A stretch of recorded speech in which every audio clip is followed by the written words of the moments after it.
Good afternoon. It's Lorraine Perkins with Knowledge and Nonsense. And tonight we have a guest host, Miss Rebecca Kinney from Cypress Rise. Rebecca, how are you? I'm amazing. How are you? Oh, I'm Tuesday evenings, one of my favorite nights of the weekday. Tonight's topic is education, or ask the question for SPD educators. Rebecca, before we bring our guests on, I would love for you to what's going on in our world of SPD. We have elections going on. What else is going on out here? We've got elections going on. We've got the HSPA conference coming up, which I don't know about you, but I'm so excited to meet even some of the individuals on this conversation that I've never had the chance to meet in person. So I'm just stoked. I think that our industry is moving in a positive direction with so many leaders stepping up and stepping out. It's amazing. It is amazing. And we have some amazing guests tonight. So we want to bring our guests on. The one and only, known for stirring the pot. Where's Jessie? Jessie, come on down. What's going on, guys? So good to see you. Yeah, thank you. And we're also going to set from behind the red line. Rebecca, how are you? I'm great. How are you guys tonight? It's a pleasure to see you. Thank you. We're missing a guest. We have a surprise guest. Where's Randalyn? Randalyn, there you are. Good to see you. Hey, everybody. Thank you so much for joining us tonight on Knowledge and Nonsense. Yes, Dawn, we are so ready for HSPA. First question tonight. How important is SPD education? Jesse. And if y'all know me, I say education is the key, man. I quote Richie Spice all the time. Education is the key. Why make it expensive for we? But it is so important to elevate your knowledge in SPD because you don't know what you don't know, right?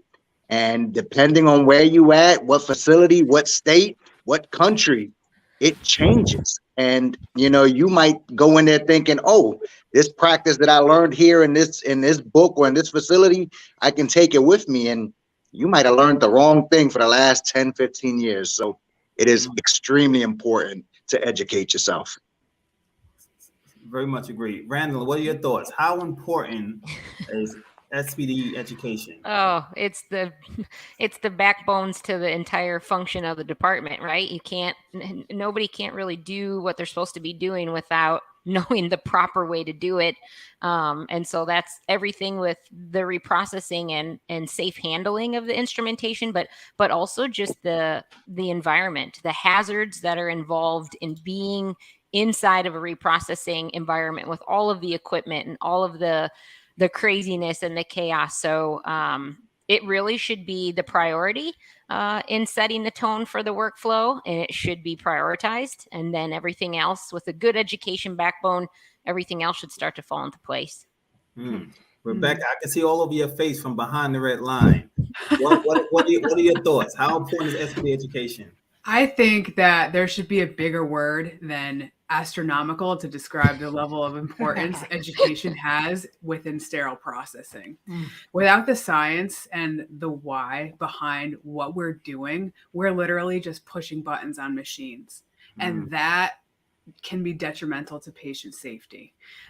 Education is going to help build the foundation that shapes our quality of work and our emotional connection to the work we are doing. And that is a critical link that education can provide us.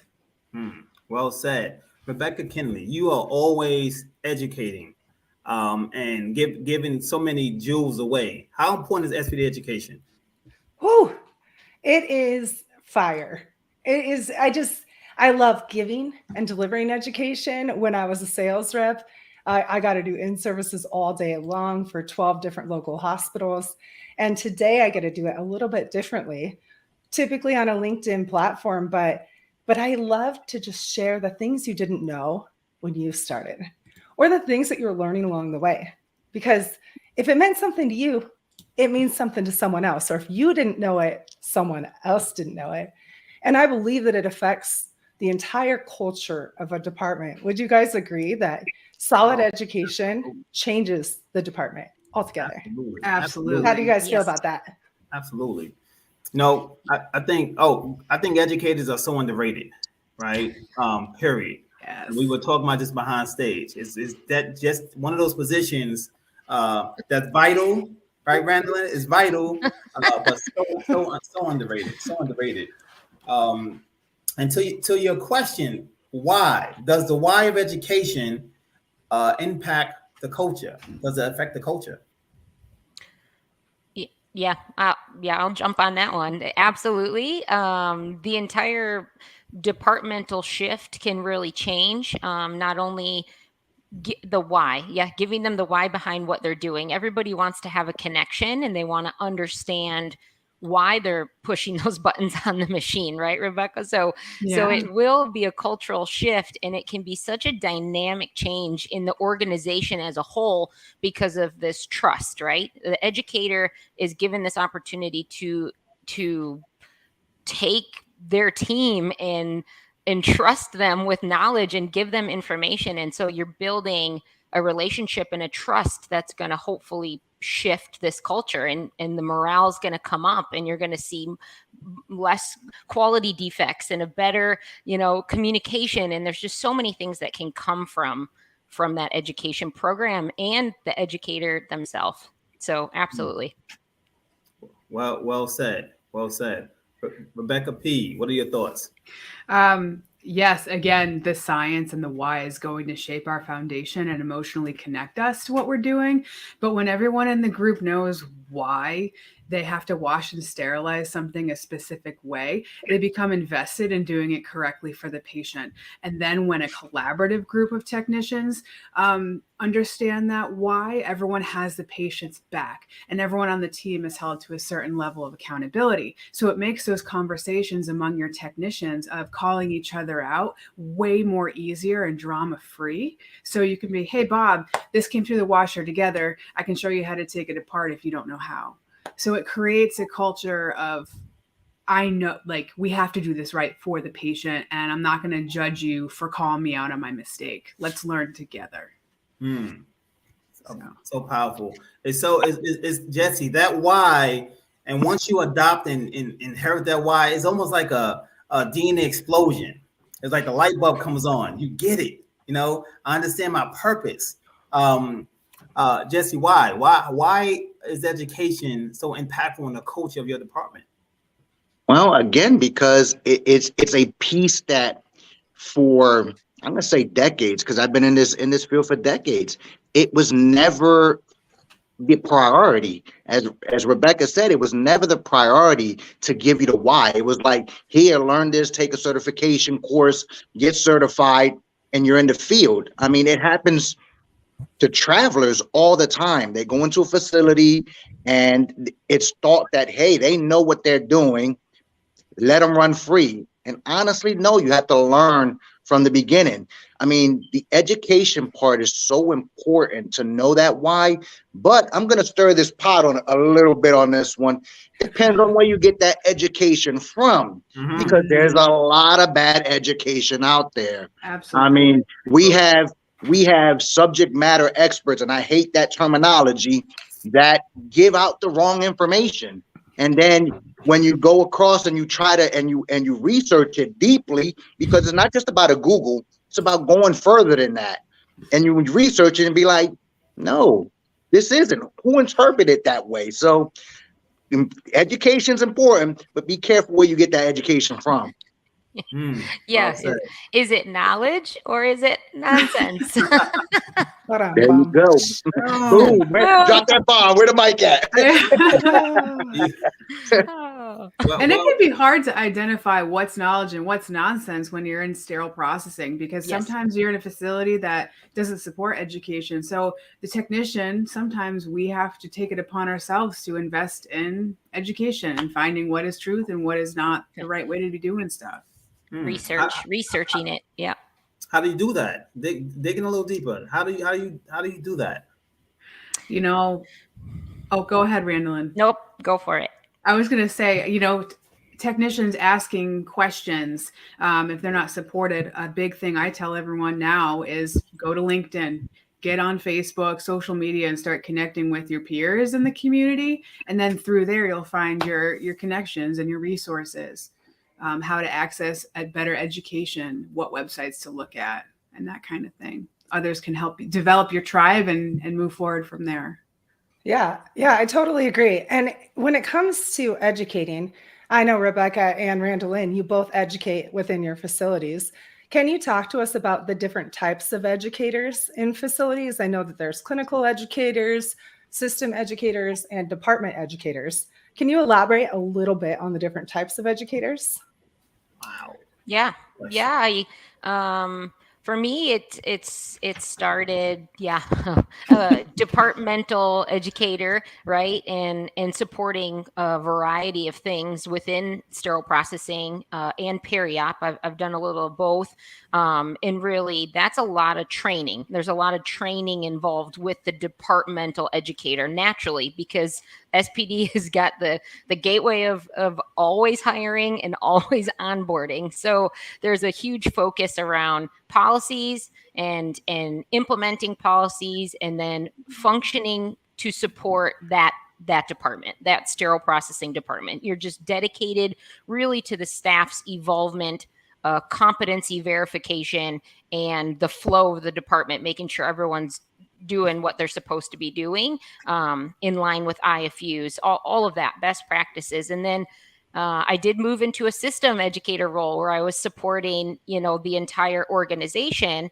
and that includes the hospital, the ambulatory surgery centers, and then all of the physician network clinics. And so that is more of a focus of standardizing the education, taking what you developed at the main unit and spreading that out and implementing it at all of the other sites. Well, you can imagine how challenging that is.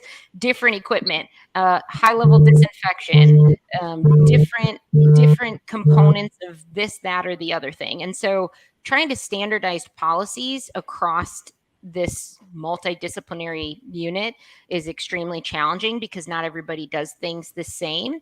And ambulatory surgery centers and clinics may have different guidelines that they're following. And so you have to try to tug and pull, and it's just a lot of research. And then now I'm in a clinical educator role for another company. And so I support clinical education on focusing on just the clinical aspect, which is really driving patient safety, pulling in every type of regulation and standard and guideline, and teaching people that maybe are not clinical what it means to be clinical, such as sales, the sales division, and product managers, and everybody on the clinical aspect of what sterile processing is.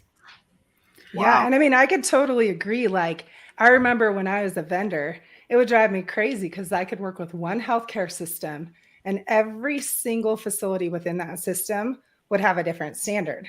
And that made it really hard to operate within best practices and keep patient safety a focus because every hospital did it different. So I'm sure, I mean, it's pretty cool to see how you've come full circle, Randalyn, and gone through the whole process within. Yeah, that's really, Rebecca, really... I see you nodding your head. I was just gonna say, like, everything. She touched on everything I was gonna say too, and it's awesome to hear based from your experiences as in each of those roles. And I will be honest with you guys. Up until 2018, I've never heard the term clinical educator used within a sterile processing realm. Only the nursing realm. Mm-hmm. So it was only like until a consultant group came into the facility I was working at, where they had a sterile processing educator titled as sterile processing clinical educator. And my mind was just like blown. I was like, oh, that sounds so legit. Like, as if sterile processing educators weren't legit enough. So it really kind of like had me think, because in the nursing realm, that's the normal clinical educator. So why aren't, anyway, layers. The layers, yes. So many layers. I recall, a time, and it still happens now, where the OR educator is over all education. Mm-hmm. And it comes to a halt once you reach certain topics within SPD. That's when the OR educator, my experience, has to pass the ball.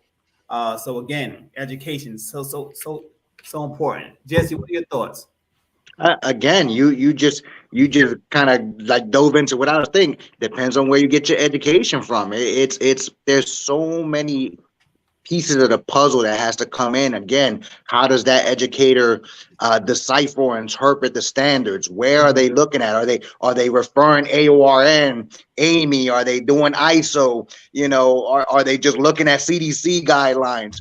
The interpretation, even though they speak the same language, it's that one little word that can change the whole schematic of what you're teaching. So, and again, from facility to facility, a large facility isn't going to operate the way a small facility. So you're going to go from a 30-bed OR to a 5-bed OR. It's not going to be the same regardless of what you want. Some people might operate more from peel packs. Other ones need complete sets. So that education aspect right there and knowing the difference of those different processes is extremely important and can get kind of frustrating, especially if you're a system-wide educator, because you gotta modify the education for that facility regardless of you trying to standardize it. So yeah, it can be crazy. Absolutely. Alexandria said sterile processing positions are systematically categorized in such a manner that dilutes the contribution and impact salary. That's a mouthful. That's a mouthful. I was going to say. Right?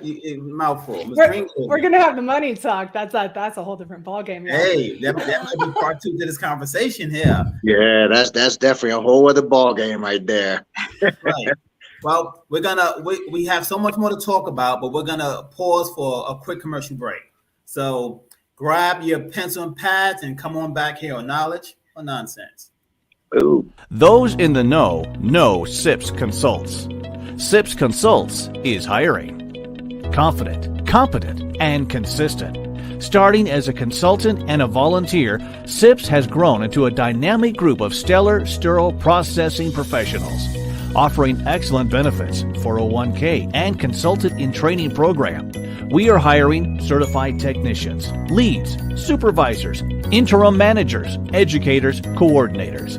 Apply at recruiting@sipsconsults.com or dial 1-866-615-7977. Hey, welcome back. Welcome back to Knowledge and Nonsense.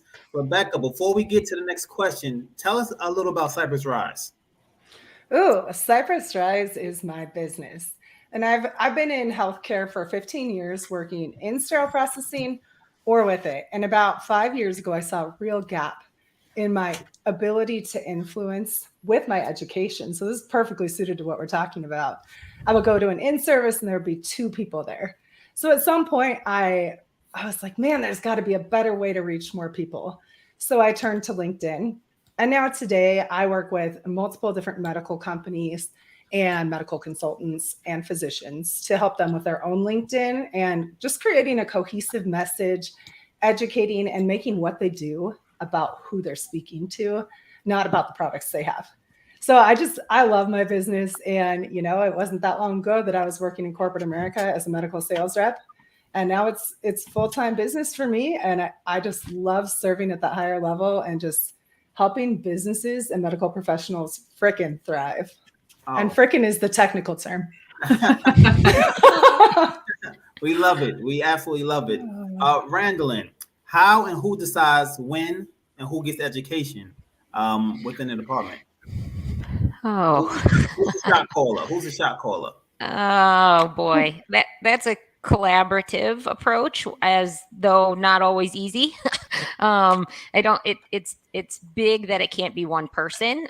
You know, as Jessie would stir the pot and say, it depends on where that educator is getting their education from. For multiple reasons, it can't just be one person. There's so many variables, and it's really based on what's going on in the department. It's ever changing. It's ever evolving. It should be built based on the structure of the feedback from the people that are learning, right? Ask the employees.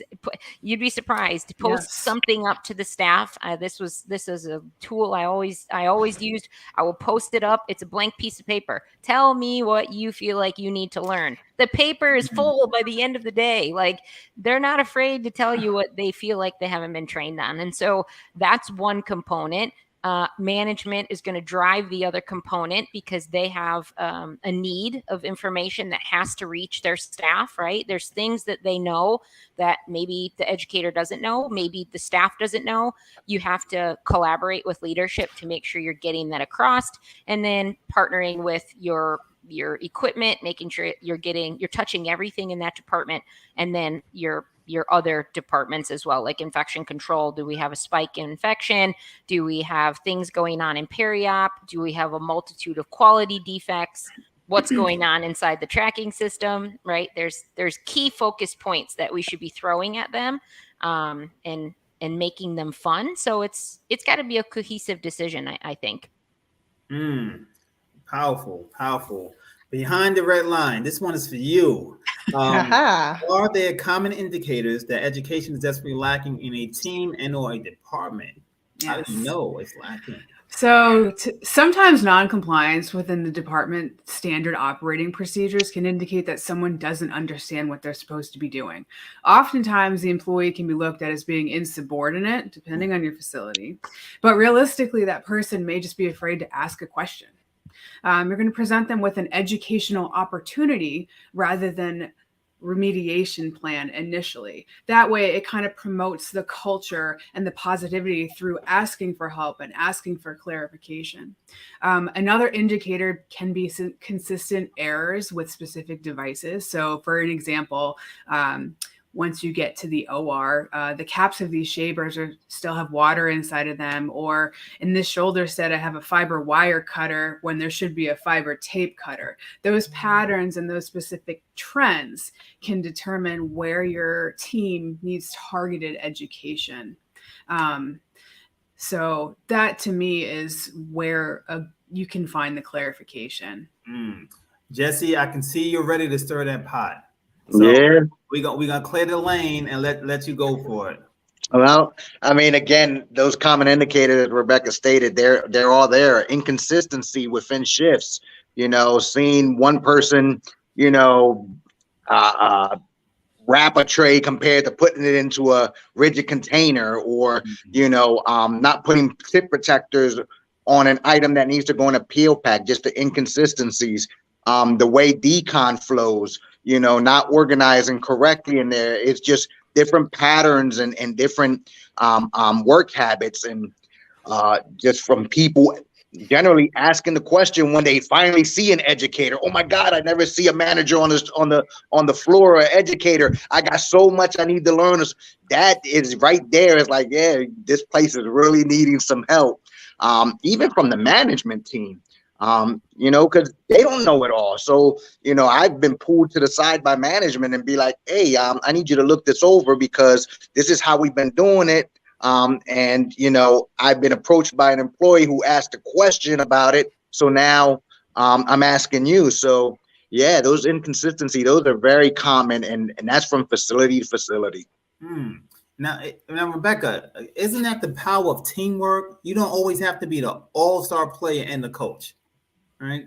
You can jump in and ask a staff member, hey, can you double check this IFU? Can you preview? Isn't that the power of teamwork?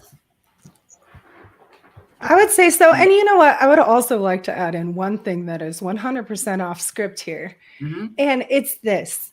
When you work in a department and there are issues happening and they're continuous, I think that there has to be a come to Jesus moment that is just a clear moment of understanding. Because I know when I worked in sterile processing for 7 years, sometimes I just didn't understand why it freaking mattered. Somebody needed to tell me, hey, Becca, if the rigid endoscope has a black spot on it, your oncologist can miss the cancer when they're in a procedure.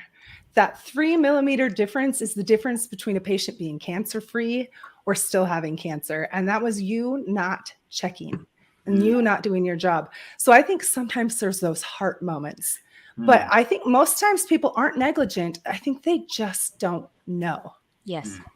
Good point. Valid point. And so it's on all of us to feel comfortable enough in that culture to say, hey, you know what? You're doing it wrong, but here is why it actually matters. It's not just, you're doing it wrong. It's here's why it matters. And that makes all the difference, I think. I agree. I think a positive trend that I I wish we can get back to is when we allow our sterile processing technicians up to the OR so they can see how the devices they maintain, right, is utilized. Have you had that experience? Yeah. I incorporated it. I mean, one of the projects, many projects with writing, onboarding, new hire orientation plans, rewriting and structuring a whole new hire orientation plan. And I incorporated it and made it mandatory. It was absolutely not even just touring the OR, not even just going up there to sit in a case. They got to sit in a case later. They could sign up and partner with a surgeon. I had surgeons that wanted this to happen. So they would partner with the surgeon and watch a case later after they went through all of their training. But this was more partnering with a scrub tech, right?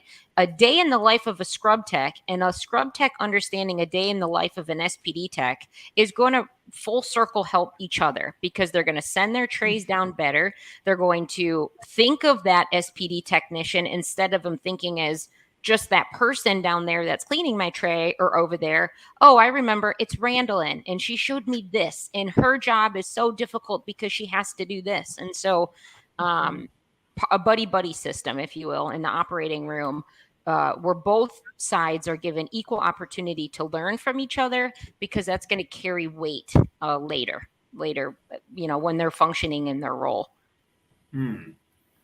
So from behind the red line, different educators teach differently, right?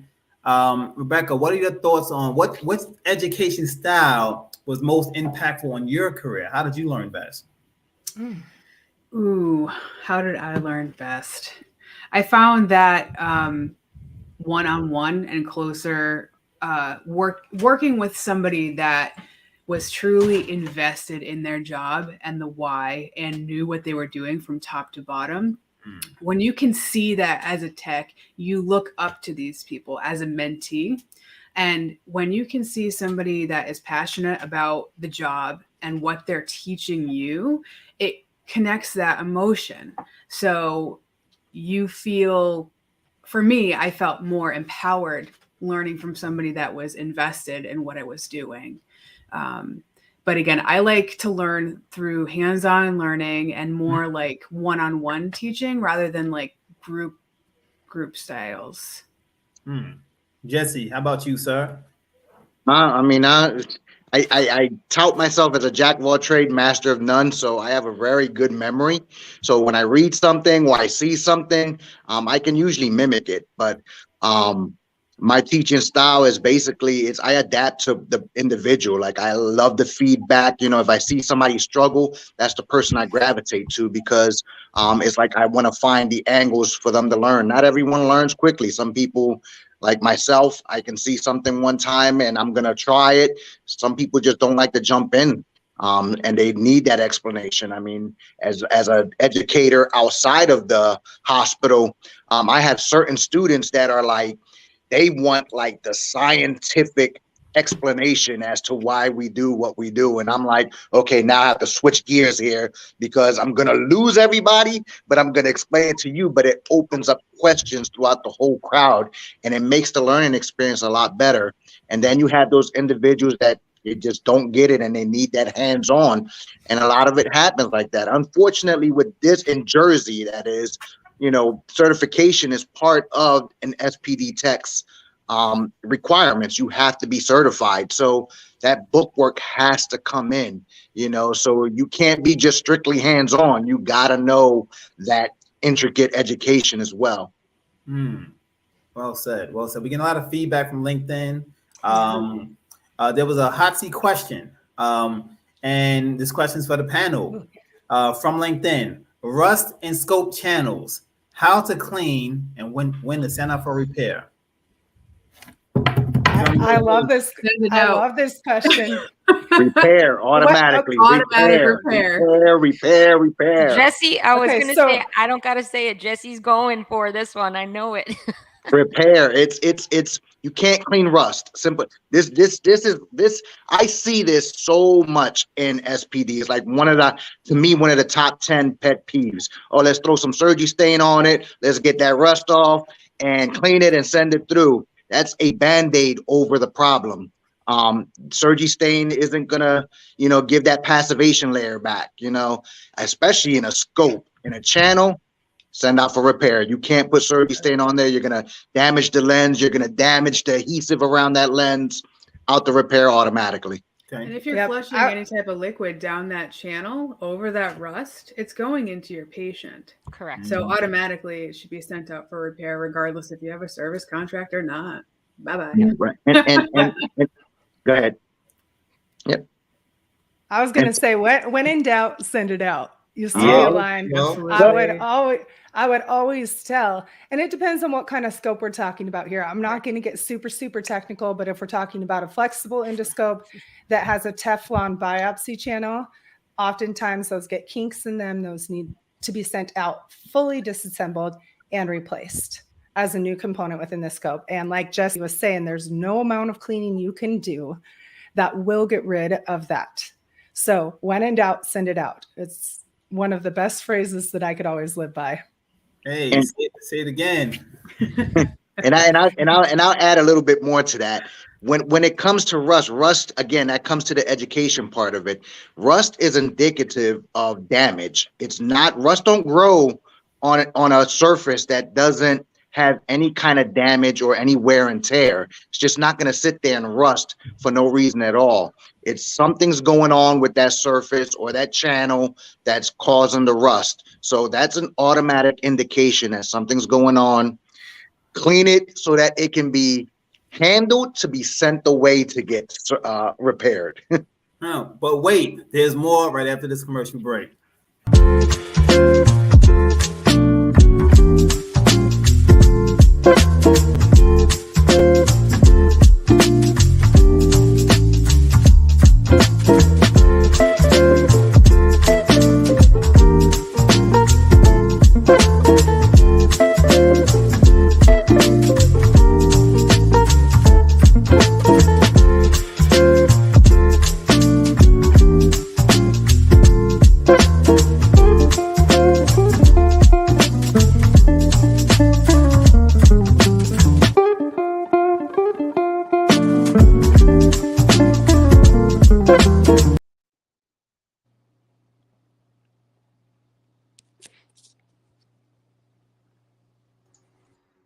This is myself and Tammy Heacock. Hey, Tammy, how are you doing tonight?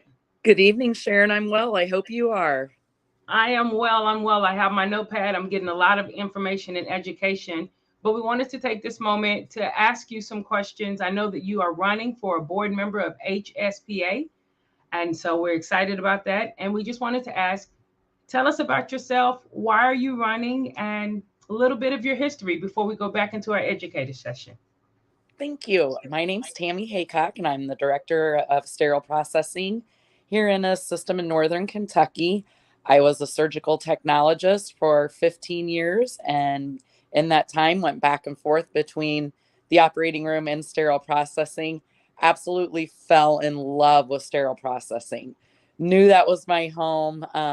Had it not been for the fact that the neurosurgeon I was working for absolutely refused to let me leave the OR, I would have been in sterile processing full time. But as it was, I finally transitioned into sterile processing full time about 7 years ago.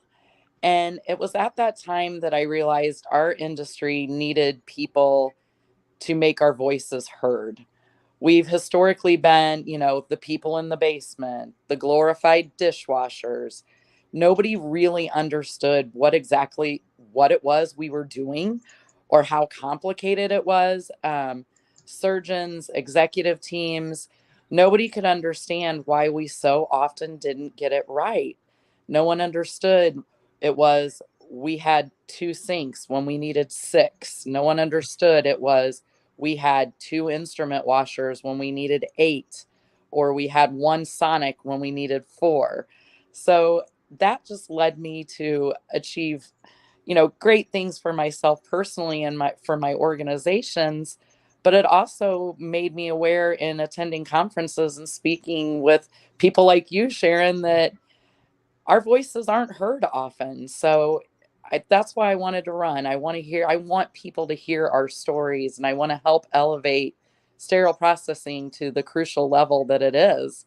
and make sterile processing heard around the world. So when you tell someone you work in sterile processing, they don't give you that deer in the headlights look like, what is sterile processing?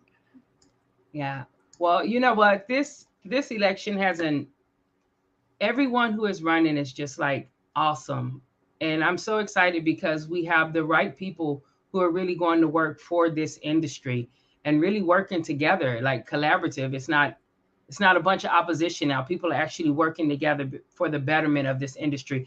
And so, Tammy, I'm excited about it. Guys, go ahead and go and vote. If you haven't voted, check your emails, go through that link and vote. Make your voice heard. There are 45,000 members of ISHM. We need at least 30,000 people voting in our elections. Make your voice heard. Let's practice getting our voice heard with the election. And next thing you know, it's being heard in the committee meetings. It's being heard in the rooms. What do you mean they're listening? Yes, we are a force to be reckoned with. So make your voice heard. Tammy, thank you so much. Is there anything else you'd like to say before we go back to this discussion with this awesome panel of educators?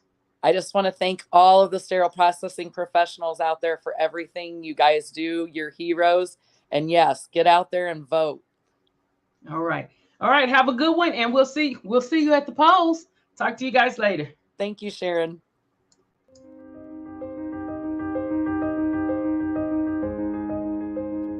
Lost time is never found again. CS Assist specializes in providing CS leadership more time to focus on all resources on patient care and safety by assisting with your compliance needs. We understand there are many departmental recommendations and even more regulatory compliance mandates to adhere to and to follow. We focus on the constant changes in staff education and regulatory compliance, allowing you to focus on the daily operational needs. Realizing the value of time, we partner with you to alleviate risk in all areas. CS Assist offers a variety of support packages that includes everything from CSPD-specific policies and procedures to fully customized service readiness plans. For more information regarding retainer options, our qualitative reporting tools, or our online documentation, call CS Assist at 1-833-CSP-ASST. That is 1-833-277-2778. We look forward to speaking with you.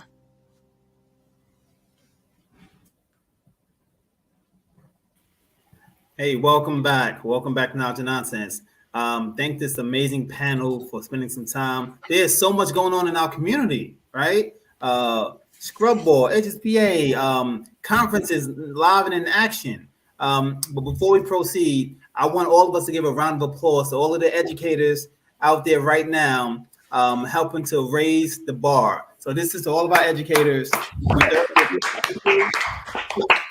doing what you do. Really keep doing what you do. Jessie, tell us about Stir the Pot. What did you come up with the concept and why? And I want to give every other staff, every other committee member, panelist or guest here the same opportunity, just so we can let our audience into your world a little bit. Stir the Pot started with me getting tired of hearing the calm version of what's going on in our industry. Conference after conference, we always hear about what we should be doing, what's going on, or how it should look, but we don't talk about how it really is going on in there. So Stir the Pot was designed not to give you answers to a solution, but to make you think about your processes of where you're at or in the industry as a whole.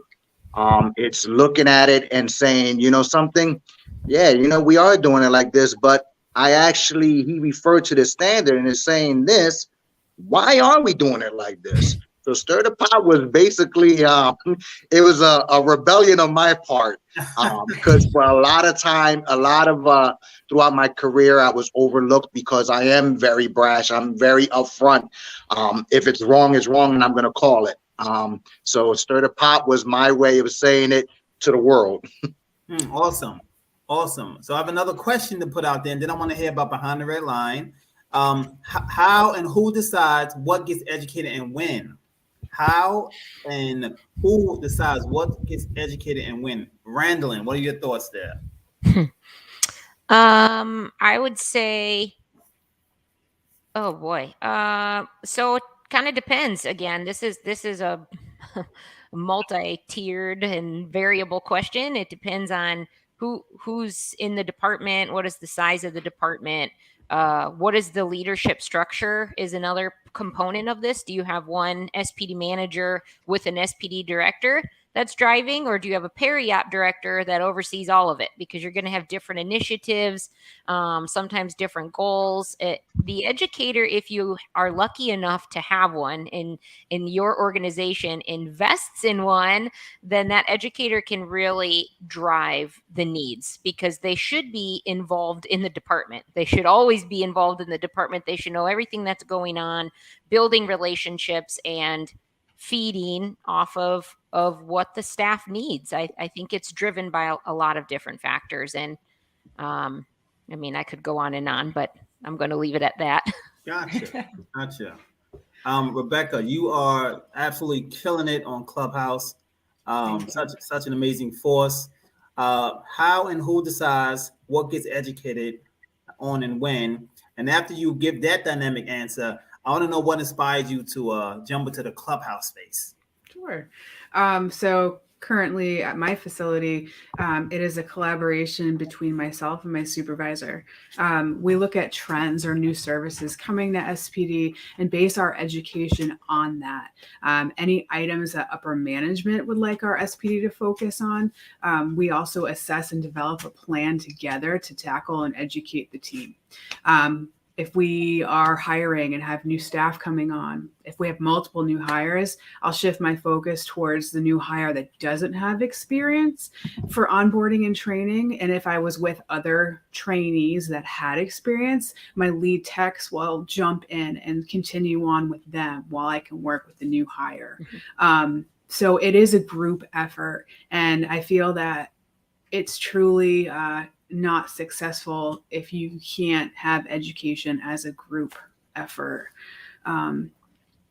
So for Clubhouse, I was asked by Joanne and Sarah Cruz if I'd like to be a part of that. And I jumped at it because it sounded so awesome to be a part of social media discussion. And it was my first real shot at like getting out there and putting myself out there on social media. And it's turned into this wonderful educational program that every Thursday now we're providing wonderful insight to anybody that wants to log in for free.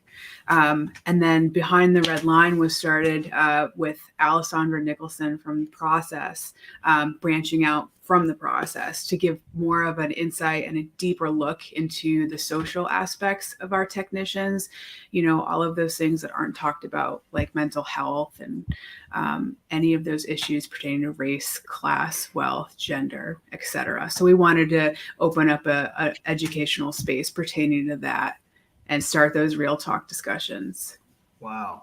So you're stepping outside of the department with topics that impact what's going on inside of the department as well. Yes, with real storytelling and just compassion. So amazing. Cypress Rise. That's such a unique name. Where did you come up with that concept? I know there's a story behind that. Yes. You know, when it comes to, well, it came based off of a cypress tree, which is a sturdy and steady tree that takes a long time to grow.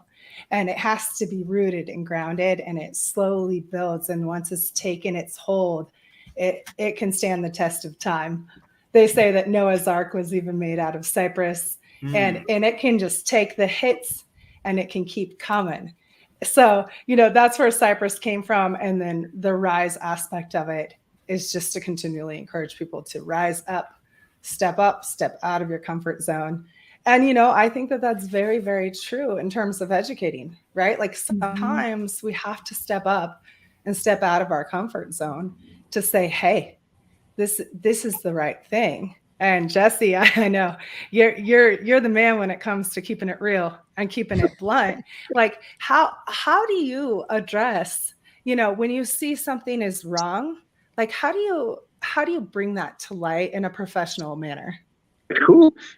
Professionalism isn't my strong point. It's I have a very good relationship with my director, and she understands. And she actually found me through LinkedIn. And she understands that when I see something wrong, is I'm in there is like, hey, boss, we're practicing something here that I believe is not, but I always come with the hard facts before I go in there all rough and tough and ruffled under the feathers. I gather my information, and I gather my, standards, or where I got the information from is not Jesse's opinion. It's, hey, we're doing this, or we're processing this incorrectly. And I think we need to educate all over again. And, I'll put up a PowerPoint, submit it to her for her to look over.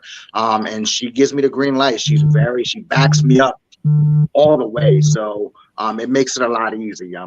Past facilities wasn't so easy. I'd like to back that up too, because I feel like my superior is also quite understanding of me. When something's going wrong, I'm like Jessie. I get really what's the proper word here? Passionate.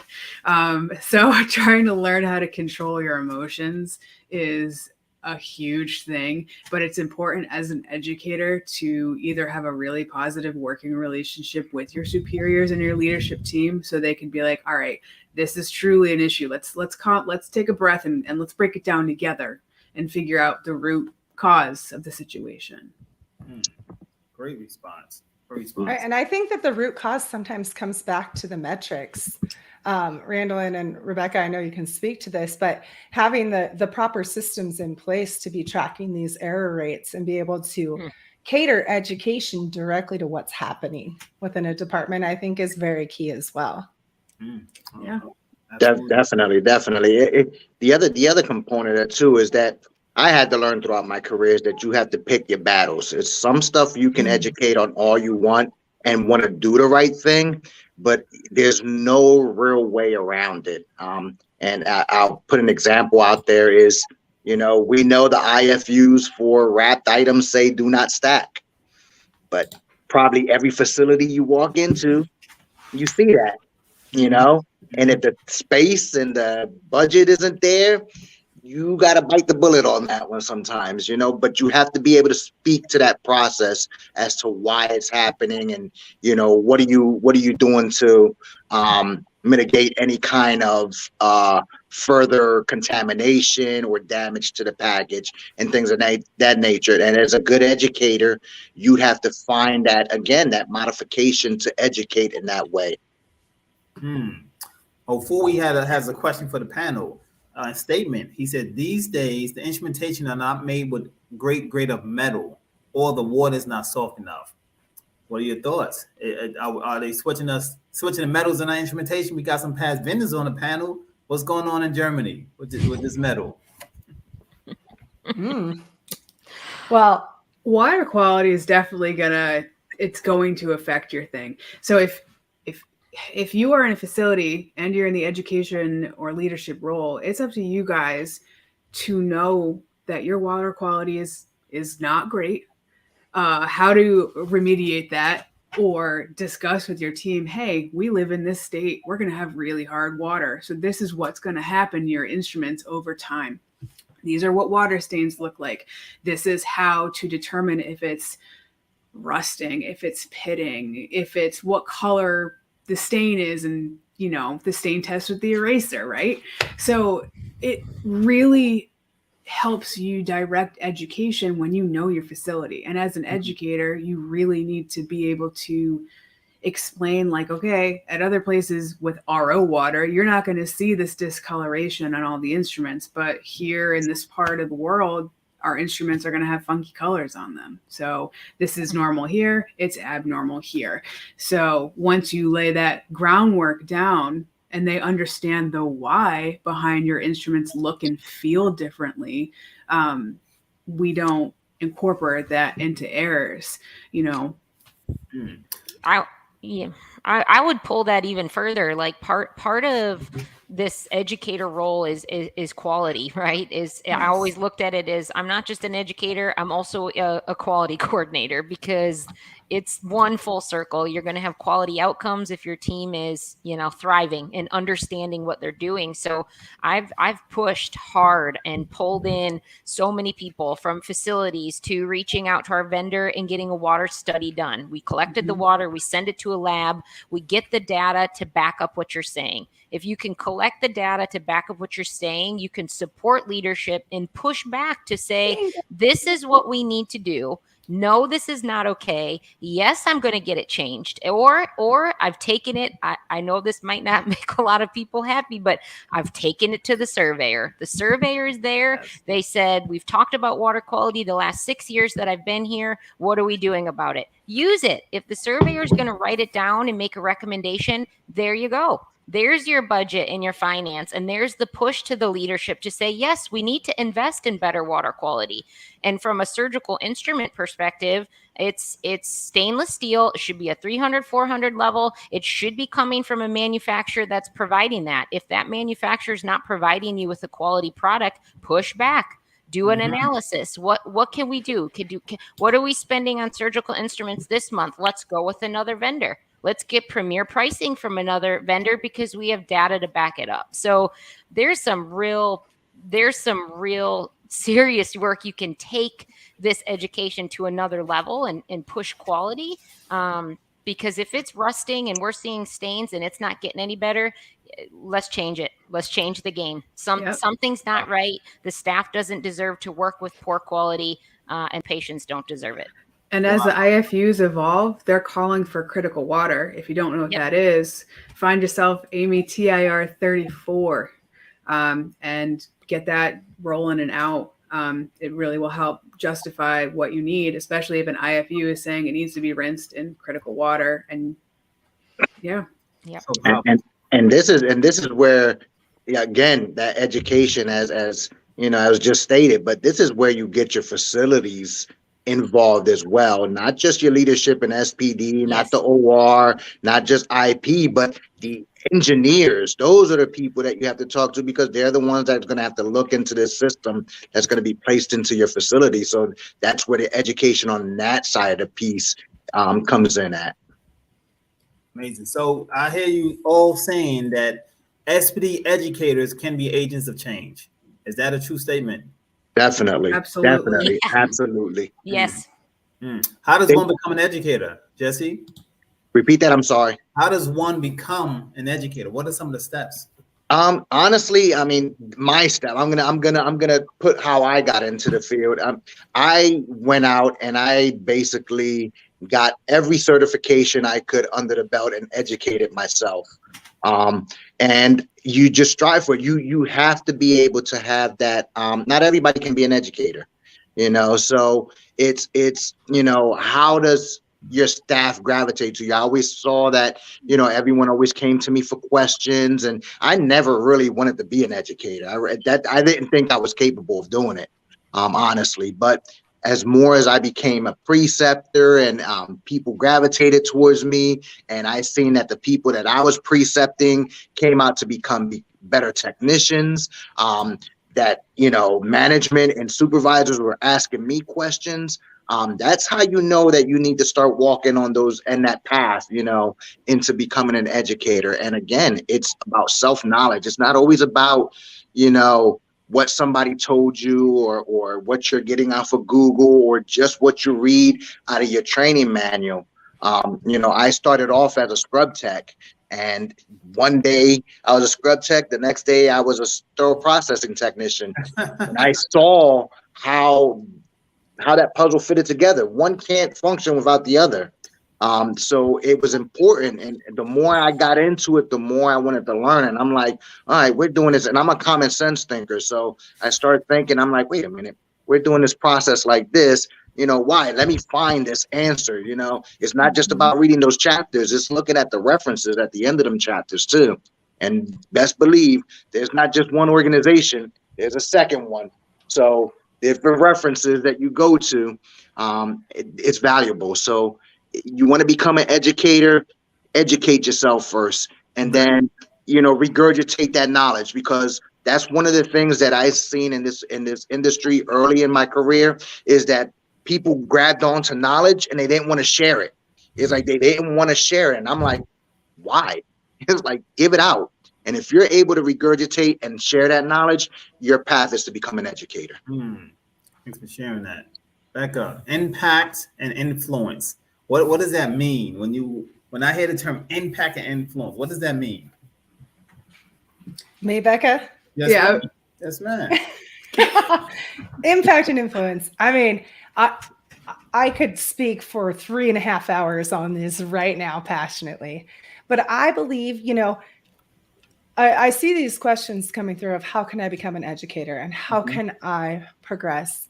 And the truth is, you can be an educator right where you are today, and you can share your knowledge with an audience on LinkedIn or whatever platform is your preference today. Impact can be big, even if it's not in big numbers. And sometimes I forget exactly what the line is, and I'll skew it, but quality leadership can positively affect the trajectory of somebody's entire life. Yes. And so it's important that if you have knowledge that can change and impact somebody else's life in a positive way, that you figure out a way to share it. And I think, there are professional development cues that we can all take and steps that we can all take. If your passion truly is to become an educator, figure out the steps you need to take. Talk to the people on this panel that have been educators and figure out what steps they took to get there. Did it require a bachelor's degree? What was required to get to the next step? And study that. So the people that are really, really good at what they do, learn from them, because that is how I got to where I am in my own business today, is learning from the experts out there and just saying, hey, I might look dumb. I look dumb a lot. If anybody has ever followed my LinkedIn, I just put it out there. I'll just get on and post a video about professional development or whatever is helping me grow. And to heck if it doesn't resonate with everybody, but sometimes the posts that resonate with the least amount of people resonated with the one right person. So I just say, you've got to put yourself out there. Put yourself out there. Wow. Powerful. We need to let our audience know where they can find you. How can they get in contact with Randalyn and Jessie and Rebecca Peplau and Rebecca Kinney? How can they find you? How behind the red line, how can they find you?